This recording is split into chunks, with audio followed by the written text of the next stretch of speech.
प्यारे बच्चों, आज आप लोग कक्षा 11 का पढ़ेंगे सम्मिश्र संख्याएं और द्विघात समीकरण। ठीक है बच्चे, ये चैप्टर कक्षा 11 तो जरूर कर रहे हैं, लेकिन इतना कहेंगे हर कंपटीशन के लिए, ये कंपटीशन के लिए भी वेरी वेरी इम्पोर्टेंट है। क्योंकि अब तक यदि आप 11th के विद्यार्थियों को हम बता रहे हैं कि जो 11th में गए हैं वो 10th तक यदि ऋणात्मक संख्याएं अंडर रूट में आ रही थी, रूट में आ रही थी, तो उसको छोड़ते आ रहे थे, कह दिया जाता था कि काल्पनिक है, आगे चल के 11 में पढ़ोगे। तो अब वो दिन, वो समय आ गया है कि जब हम लोग 11 में प्रवेश कर गए हैं और उसकी जानकारी के लिए हम लोग ललायित हैं, इच्छुक हैं। अब हम लोग जाने कि आखिर उस काल्पनिक संख्या जो हो रही थी उसका क्या तरीका है कि उस काल्पनिक संख्या का हम लोग रूट निकाल लें, वर्गमूल निकाल लें। और ये जो वीडियो है बच्चे, ये सभी बोर्ड के लिए, NCERT हो या ICSE हो या यूपी बोर्ड हो या कोई बोर्ड हो, सबके लिए, साथ साथ कंपटीशन के लिए भी वेरी वेरी इंपॉर्टेंट। तो आप लोग ध्यान से देखिएगा, क्योंकि इसमें कुछ ट्रिक भी बताया जाएगा ताकि आप कंपटीशन में जाओ तो आप जल्दी से निकाल लो। ठीक है, तो सबसे पहले चलते हैं, इंट्रोडक्शन इसका देते हैं कि इसका इंट्रोडक्शन क्या है। तो इंट्रोडक्शन बच्चे, जैसे कि गणित में अलग अलग गणितज्ञों का योगदान रहा, सबने अपना अपना कुछ योग दिया। जैसे हम लोग गुणनखंड करते थे, गुणनखंड में एक आ गया पूर्ण वर्ग बनाकर गुणनखंड करना, तो कुछ ऐसा सहूलियत मिला कि गुणनखंड नहीं बन पाता था, तो उसको हमने पूर्ण वर्ग बना देता था। इसके बाद वही पूर्ण वर्ग का थोड़ा सा विस्तार करके एक श्रीधराचार्य फार्मूला दे दिए कि x बराबर -b plus minus under root b square minus 4ac बटा में 2a। जैसे कि ये देखिए, अब हम लोग देख रहे हैं, देखिए ध्यान से। जैसे कि श्रीधराचार्य द्वारा फार्मूला दिया गया था कि कोई क्वाड्रिक इक्वेशन हो, जैसे ax square plus bx plus c equal to 0, ax square plus bx plus c equal to 0 हो, तो इस इक्वेशन के लिए श्रीधराचार्य का जो रूल है होता है कि x बराबर -b plus minus b square minus 4ac अपान 2a। इससे बच्चे क्या होता है कि x का मान फाइंड हो जाता है, x का मान हम लोग प्राप्त कर लेते हैं। लेकिन अब क्या होगा, जैसे कि मान लो कि क्वाड्रिक इक्वेशन है, इस क्वाड्रिक इक्वेशन के निश्चित है कि 2 रूट होंगे, वो 2 रूट निकालना है, तो इस 2 रूट को आप इसके द्वारा ज्ञात कर लोगे, आप इसके द्वारा दोनों रूट को निकाल लेंगे।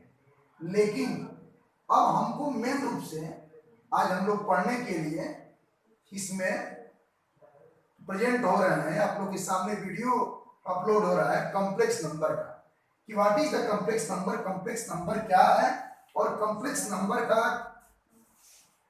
खोज कैसे हुआ, आवश्यकता कैसे हुआ, ये हमको जानना है। तो देखो बच्चे, वाले ही बता दिए कि हम लोग, जैसे मान लो कि आप लोग को पता होगा कि समीकरण और सर्वसमीकरण, समीकरण और सर्वसमीकरण, तो इक्वेशन का मतलब होता है कि इक्वेशन जो होता है कुछ निश्चित वैल्यू के लिए ही सेटिस्फाइड होता है। जैसे मान लीजिए कि ये है x square plus 4 equal to 0, x square plus 4 equal to 0। 10th के विद्यार्थी जब हल करते थे इसको, तो वे हल करते थे तो कहते थे कि x स्क्वायर इक्वल टू -4 और x बराबर करड़ी में -4, और यहीं से उनकी बात बंद हो जाती थी। अब कुछ कहा नहीं जाता था, कह दिया जाता था कि छोड़ दो, काल्पनिक संख्या है, इमेजिनरी है। लेकिन अब क्या होगा कि कह दिया जाता था कि चलो भाई, आगे आप लोग 10th में पढ़ रहे हैं तो 11th में इसकी जानकारी दी जाएगी। तो आप लोग 11th में हैं, और इसके बाद जो पास भी कर लिए हैं, कंपटीशन के लिए तैयारी कर रहे हैं, उनके लिए भी चैप्टर वेरी वेरी इंपॉर्टेंट है, क्योंकि इसके बाद आप लोग के लिए अगला वीडियो परमुटेशन एंड कॉम्बिनेशन का रोल करेंगे, क्रमचय और संचय। तो ध्यान से देखिएगा। तो x बराबर कड़ी में -4। अब क्या है कि इस माइनस को खत्म करने के लिए, इस माइनस को अंडर रूट से बाहर करने के लिए यूलर, नाम क्या है, यूलर द्वारा एक मान दिया गया I² बराबर -1, जिसको आयोटा कहते हैं। जिसको क्या कहते हैं, आयोटा। आयोटा का ही प्रथम अक्षर आई है। इस I² के मान को दिया गया कि I² का जो मान है वो -1 होता है। तो बच्चे, जब हमको ये जानकारी हो गया कि I² का मान -1 होता है, उस समय हमको ये खुशी हुई कि नहीं, हम ऋणात्मक संख्या का भी स्क्वायर रूट फाइंड कर सकते हैं। और जब अब करना होगा तो x बराबर, इसको लिख सकते हैं 4 मल्टीप्लाई -1, यानी कि 4, और इंटू -1 के बदले में लिख सकते हैं I²। तो 4 का तो हम वर्गमूल जानते ही थे कि 2 होता है। हमको -1 से बस भागा था, उस -1 को आयोटा जी द्वारा हल कर दिया गया कि इसका आयोटा मान दे दिया गया यूलर जी द्वारा। यूलर ने दिए आयोटा कि आयोटा का मान जो है, आयोटा का जो वर्ग है वो -1 के बराबर होता है, यानी कि I² -1, और यहां से निकल जाएगा तो क्या हो जाएगा, x बराबर 2y। ठीक है। तो ऐसे करके अब हमको कोई भी कॉम्प्लेक्स नंबर, तो हम क्या देखें कि इसकी जरूरत क्यों पड़ी, तो ऐसे पड़ी कि जब हम लोग रूट में कोई संख्या ऋणात्मक आ जाती थी तो वहां से हमको दिक्कत हो जाता था कि आखिर इसका रूट कैसे निकालें, जिसको यूलर ने अपने मान देकर पूरे इस समस्या का समाधान कर दिया। उस समस्या से हम लोग आगे निकल गए। अब देखिए, अब होता क्या है कि अब जान गए कि समिश्र संख्या का कैसे बना या कैसे निर्माण हुआ, क्यों हुआ। इसीलिए हुआ कि कर्ण में ऋणात्मक संख्याओं को बाहर नहीं निकाल पाते थे, तो यूलर द्वारा एक मान दिया गया जिसको आयोटा I² -1। ठीक है। अब एक बात और आप लोग को बता देना चाहते हैं कि जैसे मान लो कि I²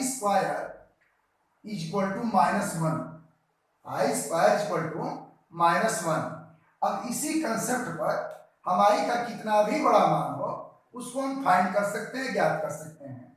जैसे मान लो कि I की पावर 3 है, I की पावर 3 है, तो I की पावर 3 को हम कर सकते हैं I² मल्टीप्लाई I² का मान होता है -1 मल्टीप्लाई I इक्वल टू हो जाएगा -I।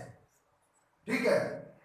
इसी तरह से मान लो ये IQ का मान आ गया, ये IQ का मान आ गया -I, और I² का मान है -1। इसी तरह से मान लिया गया कि यदि I के पावर 4 का मान ज्ञात करना हो, I के पावर 4 का मान ज्ञात करना हो, तो जब I के पावर 4 का मान हमें ज्ञात करना होगा तो इसको हम लिख सकते हैं I² मल्टीप्लाई I², यानी कि -1 मल्टीप्लाई -1 इक्वल टू +1, यानी कि I के पावर 4 का जो मान होता है वो क्या होता है, +1 होता है। ठीक है। इसी तरह से I के पावर 5, I के पावर 5 का मतलब कि I के पावर 4 इंटू I, क्योंकि आप जानते हैं कि मल्टीप्लिकेशन में पावर को ऐड कर देते हैं। तो I के पावर 5 है तो इसको लिख सकते हैं I⁴ मल्टीप्लाई I के पावर 4 का मान 1 हो जाएगा, और इंटू I इक्वल टू क्या हो जाएगा, I इक्वल टू I। तो एक कंसेप्ट यहां से आप यह समझ जाइए कि कितना भी I का पावर बड़ा हो, I का पावर कितना भी बड़ा हो, उससे आपको घबराने की जरूरत नहीं है। उसको आप 4 से डिवाइड कर दो, और 4 से डिवाइड करने के बाद जितना रिमाइंडर बचे उसको फिर I⁴ बना दो, और आई टू दी पावर बनाने के बाद उसका मान ज्ञात कर लेंगे। अब जैसे देखें, मान लो एक कंसेप्ट आप लोग नोट कर लीजिए, क्योंकि वीडियो जब भी देखिए तो कॉपी कलम लेकर बैठिए, क्योंकि फिर आपको कोई फेयर बनाने की आवश्यकता नहीं पड़ेगी। आप लोग देखते रहिए, लिखते रहिए और सुनते रहिए। जैसे मान लो कि आई के पावर 101 का मान हमें निकालना है, आई के पावर 101 का मान हमें निकालना है। तो हम क्या तुम लोग को कंसेप्ट बताए हैं कि कितना भी पावर बड़ा हो उसको 4 से डिवाइड कर दो। 4 से डिवाइड कर दोगे बच्चे तो फिर एक आई आपका बचा रहेगा, यानी कि ये इसको ऐसे लिख सकते हो कि आई की पावर 100 इंटू आई। अब यदि आई का पावर आयोटा, आयोटा का पावर, आई को ही आयोटा कहते हैं, आयोटा का पावर यदि 4 से डिविजिबल हो, यदि 4 से यदि कट जा रहा है तो उसका मान समझिए कि 1 इंटू आई बराबर क्या हो जाएगा, आई आयोटा। ठीक है। अब इसके बाद आप लोग को अब अगला टॉपिक लेकर चलते हैं कि अब तो ये जान गए कॉम्प्लेक्स नंबर में कि पहले कॉम्प्लेक्स नंबर में जो हम काल्पनिक संख्या को आज तक छोड़ते आ रहे हैं वे अब काल्पनिक संख्या का हम लोग इसका रूप निकालने रहे हैं। ठीक है। अब देखिए, अब बात आती है कि काल्पनिक संख्या कहते किसको हैं। तो काल्पनिक संख्या का परिभाषा होता है कि किसी भी निगेटिव रियल नंबर, किसी भी कोई भी निगेटिव रियल नंबर का स्क्वायर रूट, किसी भी निगेटिव रियल नंबर का स्क्वायर रूट, यानी किसी भी ऋणात्मक कहते हैं हिंदी में, ऋणात्मक वास्तविक संख्या का वर्गमूल काल्पनिक या अधिकल्पित संख्या कहलाता है। जैसे मान लो ये लिखा है, ये लिखा है -2, तो ये आपका क्या है, काल्पनिक संख्या है, इमेजिनरी नंबर है। ठीक है। तो अब देखो क्या होता है कि जैसे आप लोग 9th में पढ़े थे परिमेय और अपरिमेय, रेशनल और इरेशनल, उसी तरह से बच्चे इसमें एक वास्तविक और एक इमेजिनरी दोनों संख्याएं जब आपस में मिलती हैं तो उन संख्याओं को हम लोग कहते हैं कॉम्प्लेक्स नंबर, जो कि आपका तीसरा टॉपिक यही है। देख रहे हैं complex number, what is the complex number, complex number क्या है। तो कहेंगे कि कोई भी नंबर, एक संख्या, किसी भी नंबर का ऐसा पेयर, किसी भी नंबर का ऐसा पेयर जिसका एक भाग रियल हो, एक भाग रियल पार्ट हो, एक उसका रियल पार्ट हो और दूसरा इमेजिनरी हो, यानी एक भाग उसका वास्तविक हो दूसरा क्या हो, काल्पनिक हो, उसको हम कहते हैं कॉम्प्लेक्स नंबर। उसको क्या कहते हैं, कॉम्प्लेक्स नंबर। कोई भी कॉम्प्लेक्स नंबर है तो कॉम्प्लेक्स नंबर को याद रखिएगा कि कॉम्प्लेक्स नंबर को जेड से प्रदर्शित करते हैं। कॉम्प्लेक्स नंबर को किससे प्रदर्शित करते हैं, जेड से प्रदर्शित करते हैं। और जेड बराबर इसका मानक रूप होता है a प्लस आई बी, या x प्लस आई वाई, या p प्लस आई क्यू। कुल मिलाकर कहने का यह मतलब है यदि कॉम्प्लेक्स नंबर है तो निश्चित है कि आपका पेयर रहेगा, एक भाग उसका एक पार्ट जो रहेगा रियल रहेगा, ये भाग आपका रियल है, ये भाग आपका रियल है और ये भाग इमेजिनरी है, और इन दोनों के योग से आपका कॉम्प्लेक्स नंबर बनता है, जिसको हम लोग कहते हैं समिश्र संख्याएं। इस संख्याओं का ऐसा योग जिसका एक भाग काल्पनिक हो और दूसरा भाग वास्तविक हो, उनको हम कहते हैं कॉम्प्लेक्स नंबर। और आइए इसी कॉम्प्लेक्स नंबर के साथ ये चौथा हेडिंग भी हम लोग क्लियर कर दें, conjugate complex number. Conjugate complex number क्या होता है। तो बच्चे यदि आपका कॉम्प्लेक्स नंबर जेड है तो कंजुगेट कॉम्प्लेक्स नंबर जेड पर बाहर होगा, जेड पर रेकरिंग होगा, और इसका जो मान होगा वो a माइनस आई बी होगा।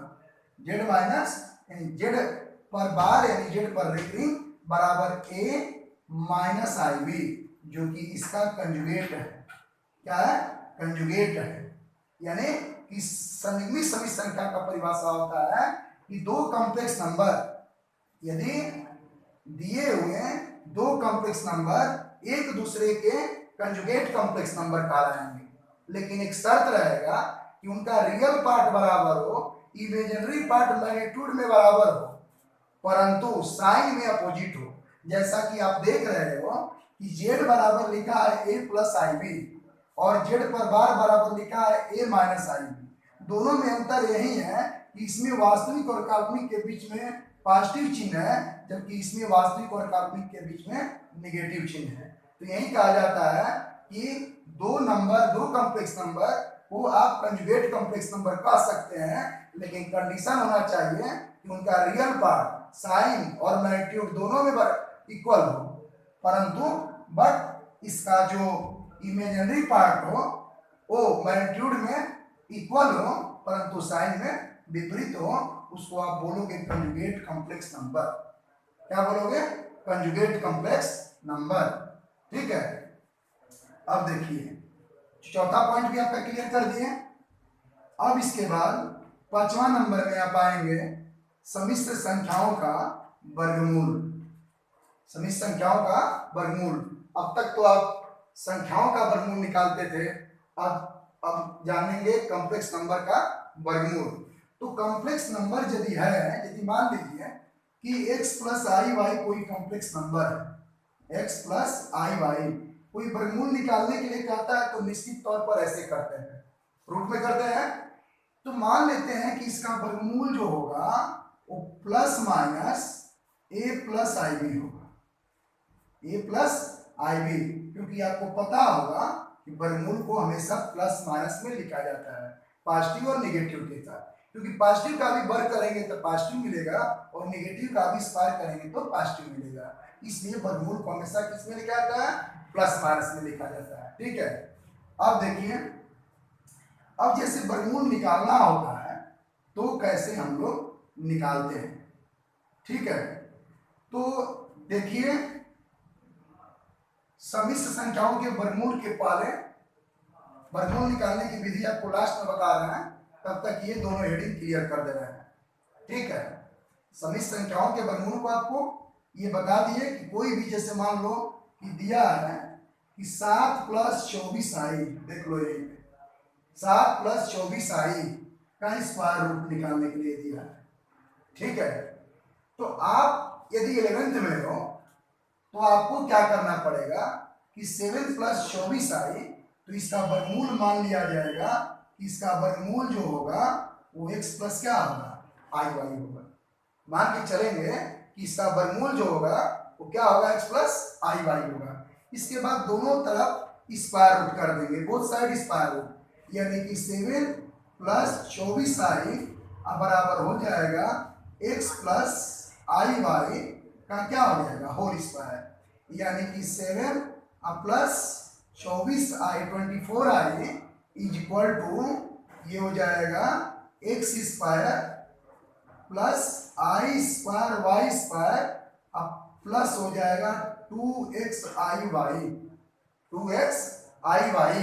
इसके बाद हो जाएगा 7 plus 24 I is equal to x square. ठीक है, और आई स्क्वायर का मान होता है -1, तो ये हो जाएगा माइनस वाई स्क्वायर और प्लस हो जाएगा 2x आई वाई, 2x आई वाई। अब बच्चे इधर भी कॉम्प्लेक्स इधर भी कॉम्प्लेक्स, क्योंकि इसका रियल पार्ट 7 है, इमेजिनरी पार्ट 24 आई है, और इसका real part x square minus Y square है और इमेजिनरी पार्ट 2x आई वाई है। ठीक है, तो एक आपका प्रॉपर्टी मिलता है इसमें कि यदि दो कॉम्प्लेक्स नंबर आर इक्वल, दो complex number are equal, then real part is equal to real part, real part is equal to real part and imaginary part is equal to imaginary part. यानी कि दो complex number यदि आपस में equal हो तो real part के बराबर होगा और इमेजिनरी पार्ट के बराबर होगा। तो जैसे कि मान लो कि ये x square minus Y square, x square minus Y square is equal to हो जाएगा 7। इसको डाल देते हैं इक्वेशन नंबर 2 और ये आपका रहता है इक्वेशन नंबर 1। इसके बाद फिर कंपेयर करते हैं, तो ये इमेजिनरी का कंपेयर करते हैं तो 2xy बराबर मिलता है हमें 24, यानी कि यहाँ से कटा देंगे तो xy इज इक्वल टू हमें मिलेगा 12, इक्वेशन नंबर 3। ध्यान से देखिएगा, ठीक है। अभी आपको लॉन्ग बता रहे हैं, पेपर में आप कैसे करेंगे, 11th के पेपर में कैसे सॉल्व करेंगे।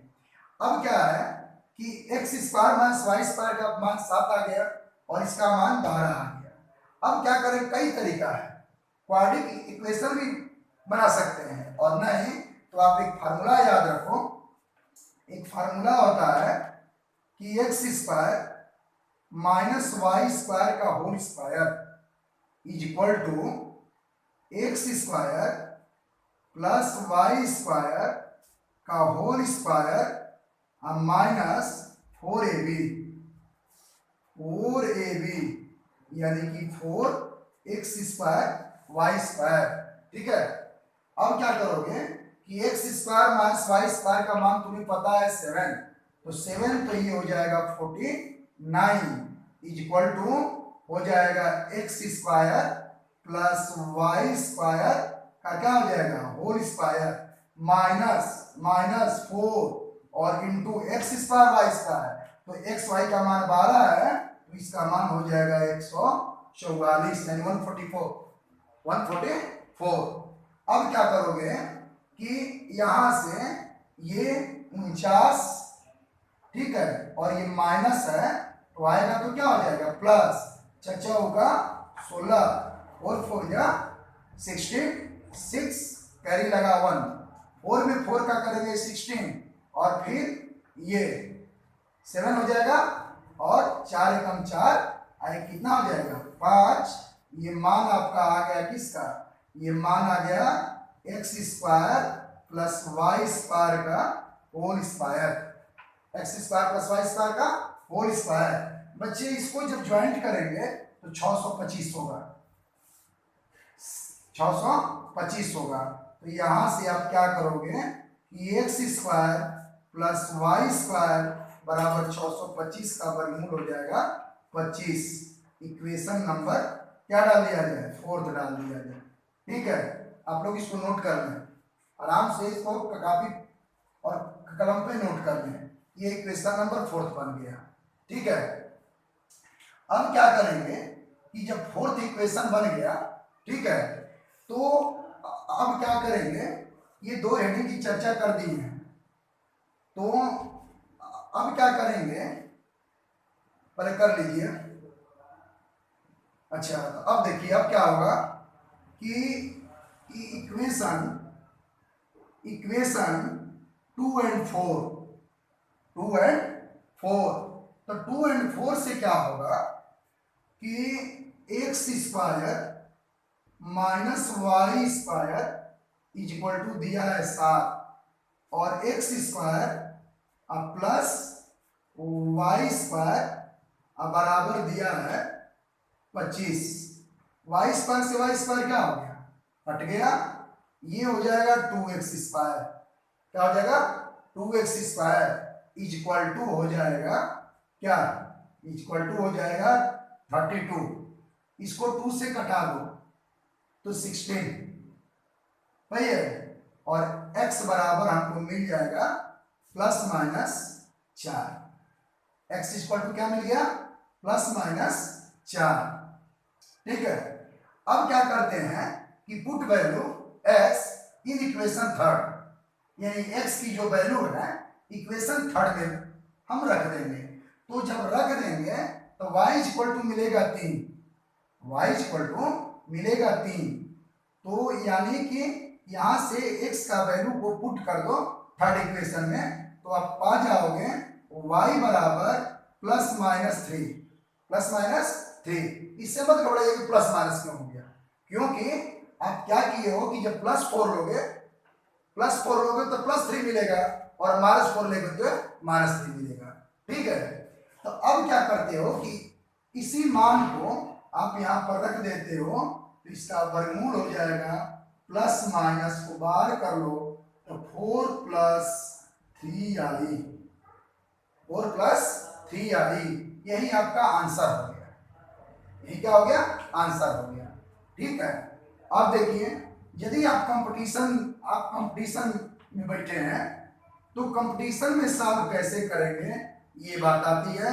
क्योंकि कंपटीशन में इतना लंबा तो लगेगा नहीं, तो शॉर्टकट तरीका इसका क्या है देखिएगा, बिल्कुल आसान है शॉर्टकट तरीका, क्योंकि ऐसा आप अभी पढ़े नहीं होंगे, 10th से 11th में गए हैं और आगे भी गए हैं, तो देखिए कितना आसान मेथड है कि आप 1 सेकंड में आप स्क्वायर रूट फाइनल कर देंगे। ध्यान से देखिएगा, ये मान लो कि इसका हमको स्क्वायर रूट निकालना है, तो आप क्या करो कि इमेजिनरी पार्ट जो है क्या है 24 है, क्या है 24 है, 24 को हाफ कर दो, तो 24 को हाफ कर दोगे तो क्या आ जाएगा 12 आ जाएगा। अब 12 को दो ऐसा फैक्टर बनाओ कि उन फैक्टरों का स्क्वायर करो और स्क्वायर करके सब्सट्रैक्ट करो, यानी घटाओ, तो हमको 7 के बराबर मिल जाए। बहुत लोग यह भी कर देंगे कि 6 मल्टीप्लाई 2, लेकिन 6 का मल्टीप्लाई करके और इसमें से 2 का मल्टीप्लाई हम सब्सट्रैक्ट करेंगे तो हमको 7 प्राप्त नहीं होगा। तो नहीं होगा तो एक मल्टीप्लाई आपके दिमाग पर और दिखाई दे रहा होगा, 4 मल्टीप्लाई 3, 4 मल्टीप्लाई 3, क्योंकि 4 का स्क्वायर माइनस 3 का स्क्वायर, तो ये हो जाएगा 16 माइनस 9 इक्वल टू 7। ठीक है, तो यानी कि यह जो मान है ए का हो गया और ये मान बी का हो गया, यानी कि इस पे आप टिक कर दोगे। ठीक है, एक समस्या और बताएंगे, जैसे मान लो कि ये तो आधा करने में सही था, अब कहीं यदि मान लो कि सम संख्या नहीं हो, विषम संख्या हो, जैसे मान लो कि इसी का वर्गमूल निकालना हो कि 3 और प्लस 3 प्लस मान लो कि 3 प्लस 5 आई ले लो, 3 प्लस 5 आई, तो लंबा प्रोसेस तो है। यदि आप कंपटीशन में बैठे हैं, आपको तुरंत आंसर चाह रहा है, तो करेंगे क्या कि भाई 5 का हाफ करेंगे, हाफ करेंगे तो 2.5 में जाएगा, दिक्कत तो जरूर होगा। तो इसका एक तरीका है कि न्यूमरेटर और डिनोमिनेटर अंश और हर में 2 से गुणा कर दिए, 2 से भाग कर दीजिए, यानी कि इसको 2 से मल्टीप्लाई कर दीजिए, तो 2 इंटू 3 प्लस 5 अब बटा में 2, इसको बाहर निकाल लें, तो बाहर निकाल लेंगे तो 1 बटा में ये, और ये हो जाएगा 6 प्लस क्या हो जाएगा 5 दूना का 10, 5 दूना का 10, ये जो का त्यों। ठीक है, अब इसके बाद आप इसको 10, तो 10 का आधा क्या हो जाएगा 5, तो 10 का आधा क्या हो जाएगा 5 हो जाएगा, और फिर आप इस तरीका पे इसको सॉल्व कर लेंगे, पहले वाले बताया, और नहीं तो फिर आपको लॉन्ग प्रोसेस करना ही होगा। ठीक है, अब इसके बाद आपको अगला टॉपिक लेके चलते हैं, सम्मिश्र तल। क्या कहते हैं सम्मिश्र तल। अब तक तुम लोग पढ़ रहे थे कार्तीय तल, क्या पढ़ रहे थे कार्तीय तल, लेकिन सम्मिश्र तल क्या होता है, जैसे आप कार्तीय तल है उसी तरह से सम्मिश्र तल को समझिएगा, क्योंकि बस नाम इसका सम्मिश्र तल क्यों पड़ा है इसलिए बता दे रहे हैं, y और ये x, तो इधर x जो होता है ऋणात्मक होता है और इधर y ऋणात्मक और इधर y धनात्मक। ठीक है, x अक्ष पे आप रियल पार्ट को रखते हैं और y अक्ष पे इमेजिनरी पार्ट को रखते हैं, इसीलिए इस तल को कौन सा तल कहा जाता है, कॉम्प्लेक्स तल कहा जाता है, कॉम्प्लेक्स प्लेन कहा जाता है, सम्मिश्र तल कहा जाता है। यदि मान लो कि सम्मिश्र तल में रिप्रेजेंट करने से पहले हम कोई कॉम्प्लेक्स नंबर दिया है x प्लस आई वाई, इसको ऑर्डर पेयर में लिख लेंगे, यानी क्रमित युग में लिख लेंगे। तो क्रमित युग में इसको लिखना होगा, तो हम लिख लेंगे x, y, और इसको पहले हम लोग क्या करते थे क्वाड्रिक प्लेन में, ये कार्टेशियन प्लेन में हम लोग इसको रिप्रेजेंट करते थे। बशर्ते आज इसका नाम कॉम्प्लेक्स प्लेन इसलिए कहा जा रहा है क्योंकि एक एक्सिस पर रियल पार्ट होता है जबकि दूसरे एक्सिस पर इमेजिनरी पार्ट होता है, इसलिए इस प्लेन का नाम पड़ा है कॉम्प्लेक्स प्लेन। क्लियर? अब देखिए, अब अंतिम पॉइंट देख लीजिए, मापांक और पूर्णांक यानी modulus and argument. Very very important कि कैसे निकाला जाता है। तो एक लाइन का बताएंगे कि ताकि आप क्लास के होंगे तब और कॉम्पिटेटिव एग्जाम की तैयारी करते होंगे तब दोनों में आप सॉल्व कर लोगे। जैसे मान लो कि कोई कॉम्प्लेक्स नंबर है तो श्योर है कि इस रूप में होगा, बशर्ते अलग बात है कि प्लस की जगह पर माइनस हो। तो आप क्या करोगे कि इसका मॉडुलस निकालना होगा। मॉडुलस निकालना होगा तो मॉडुलस इक्वल टू फार्मूला होता है कि रियल पार्ट का स्क्वायर प्लस इमेजिनरी पार्ट के कोएफिशिएंट का स्क्वायर, यानी कि ये हो जाएगा एक्स स्क्वायर और प्लस हो जाएगा वाई स्क्वायर। इससे आप ज्ञात कर लोगे मापांक, मॉडुलस। क्या क्या करेंगे? मॉडुलस। बात रहा आर्गुमेंट का यानी पूर्णांक का, तो पूर्णांक यानी कि पूर्णांक बराबर फार्मूला याद रखो कि theta equal to tan inverse y by X, y by X यानी इमेजिनरी पार्ट का कोएफिशिएंट अब बटा में रियल पार्ट। इससे आप क्या निकाल लोगे? इससे आप निकाल लोगे पूर्णांक। ठीक है, तो बच्चे अब ये आपका कॉम्प्लेक्स नंबर का अधिकांशतः जो टॉपिक है क्लियर कर दिए। अब एक टॉपिक बच रहा है, वो अगला सवाल बताते समय क्लियर कर देंगे, पोलर फॉर्म, जो कि वेरी वेरी इंपॉर्टेंट है। तो पोलर फॉर्म के भी बारे में थोड़ा सा चर्चा कर दे रहे हैं कि पोलर फॉर्म होता क्या है। पोलर फॉर्म का मतलब है कि यदि कोई कॉम्प्लेक्स नंबर x प्लस आई वाई है तो इसका पोलर फॉर्म होता है r ब्रैकेट में cos थीटा प्लस आई साइन थीटा। इसी को हम लोग कहते हैं पोलर फॉर्म। पोलर